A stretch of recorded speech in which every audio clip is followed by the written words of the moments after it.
Você sabe como está a saúde da sua retina? Já fez alguma avaliação com o oftalmologista sobre isso? Fica com a gente, que esse é o tema da nossa entrevista de hoje. Eu estou recebendo o Dr. Rafael Barbosa de Araújo, oftalmologista do Instituto de Oftalmologia Marco Reis, especializado em retina, para a gente conversar sobre as principais doenças e os avanços no tratamento. Mas para começar, doutor Rafael, explica para a gente qual é a função da retina. A retina é um tecido neurosensorial do olho. Ele é como se fosse uma extensão do cérebro que é responsável por captação da luz que entra no olho. Se a gente fosse fazer uma analogia com uma máquina fotográfica das antigas, a córnea, o cristalino seria a lente e a retina seria o filme, né? Então, mais ou menos, uma estrutura que está lá no fundo do olho para poder receber essa informação que é a luz que entra no olho, que a gente entende como imagem, né? Quais são as principais doenças que acometem a retina? Tem várias doenças, né?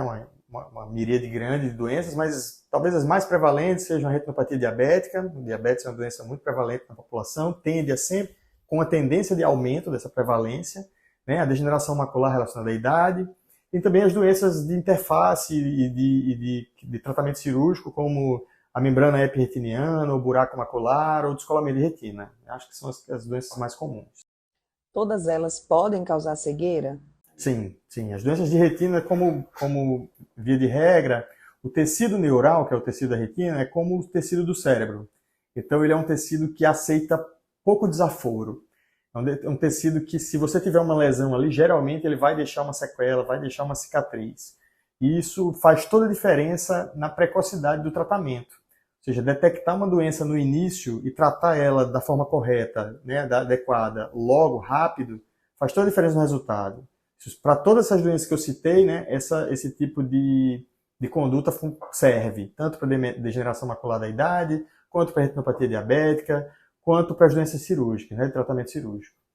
Sobre o tratamento, doutor Rafael, ele é sempre um tratamento convencional ou dependendo do caso, aí é que ele evolui para essa necessidade de um tratamento cirúrgico? Via de regra, sim. Mas vamos lá. A retinopatia diabética é uma doença a mais prevalente delas. O ideal é que o paciente faça um acompanhamento após o diagnóstico da diabetes, antes de ter doença no olho, ou seja, ele teve um diagnóstico pelo exame de sangue que tem diabetes. A partir daí é importante que se faça um exame anual com o oftalmologista de fundo de olho, que nessa consulta anual faça parte dela um exame de fundo do olho.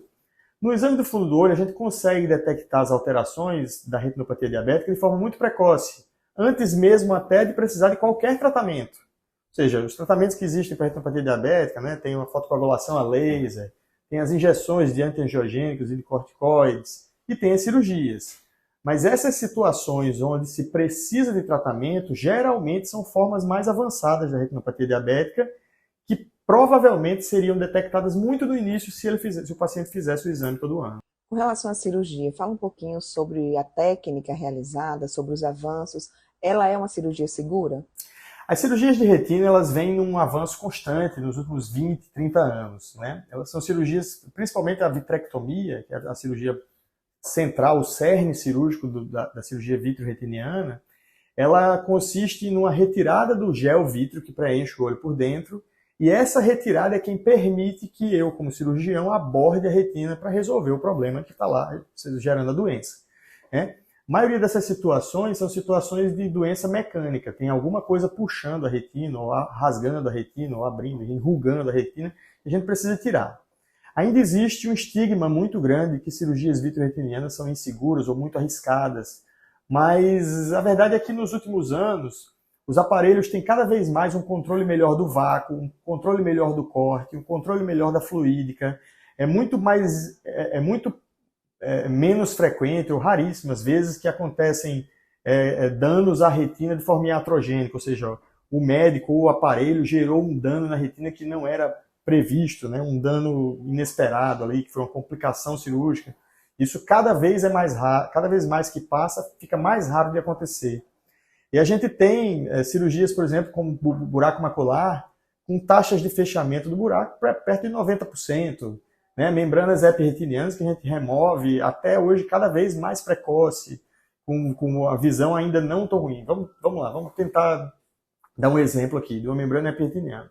Se o paciente, eu vou falar isso de forma didática, a gente não mede exatamente assim, mas se o paciente enxerga 80% e os 20% ele perdeu por uma membrana epiteliana, se ele operar, talvez não fique 100%, mas fica 90%, provavelmente melhora um pouquinho.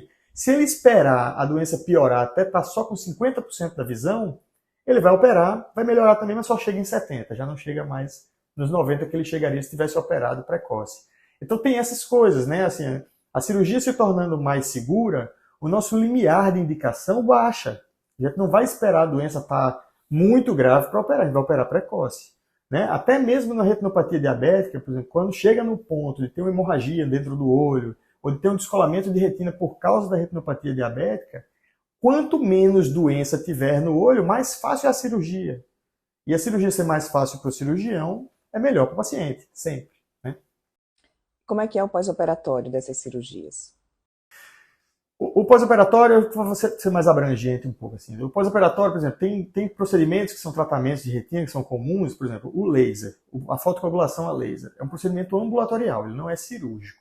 O paciente vem no consultório, dilata a pupila, senta num aparelho parecido com esse, uma lâmpada de fenda, né, que tem um laser acoplado, e a gente dá uma sequência de tiros de laser lá e 5 minutos depois a visão dele volta ao normal e ele segue para casa com um colírio, ou às vezes até sem nada, dependendo da quantidade de laser, e é só isso. Né? E o efeito do laser será visto nos meses subsequentes do tratamento, mas é um procedimento ambulatorial, não precisa fazer pré-operatório, risco cirúrgico, vir em jejum, nada disso. Né? As aplicações que tem, são muito famosas também, muito conhecidas, são aplicações tanto de antiangiogênicos quanto de corticoides, também são procedimentos que normalmente, principalmente no Brasil, se faz em centro cirúrgico, mas que são procedimentos quase que ambulatoriais, são cirurgias ambulatoriais, é uma injeção. Como é no olho, a gente faz em um ambiente de segurança, né? Faz no centro cirúrgico por questão de higiene, segurança, esterilização do ambiente. Mas o procedimento em si faz com anestesia, então não é confortável, mas não é também como se imaginaria uma injeção no olho. Né? Você pensa numa injeção no olho, você pensa logo que vai ser um bicho, uma coisa horrível, né? E não é tão ruim assim. Costumo dizer que ninguém me abraça na rua pedindo mais injeções, mas ninguém também se espanta tanto quanto imagina depois da primeira.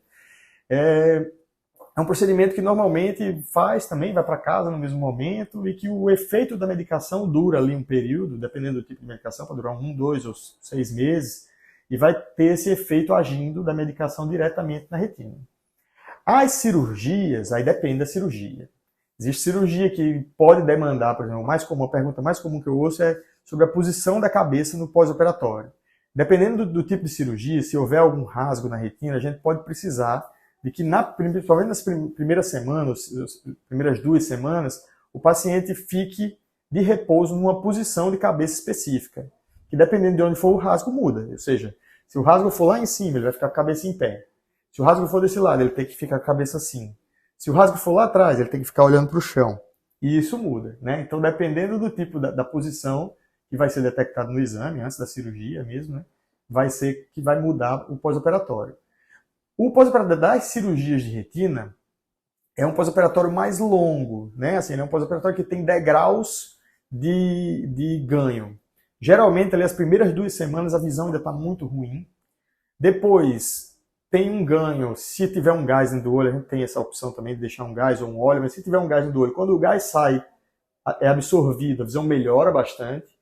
Mas o fato de mexer na retina, o fato de você ter abordado ela, ter ido lá com a pinça, mexeu na retina, colocou alguma coisa em cima dela, como a retina é um tecido neural, faça uma correlação como se fosse um paciente que teve um AVC. O AVC, mesmo aqueles pacientes que vão recuperar as funções, ou seja, ele perdeu o movimento do braço, aí depois de 1 ano ele recuperou. Depois de 1 ano que ele recuperou, não foi logo depois que resolveu o AVC. Então a retina tem dessas, né? A gente opera, estruturalmente foi colocado tudo no lugar, e só em 6 meses, 3, 4, 6 meses é que o paciente vai começar a enxergar melhor mesmo. Né?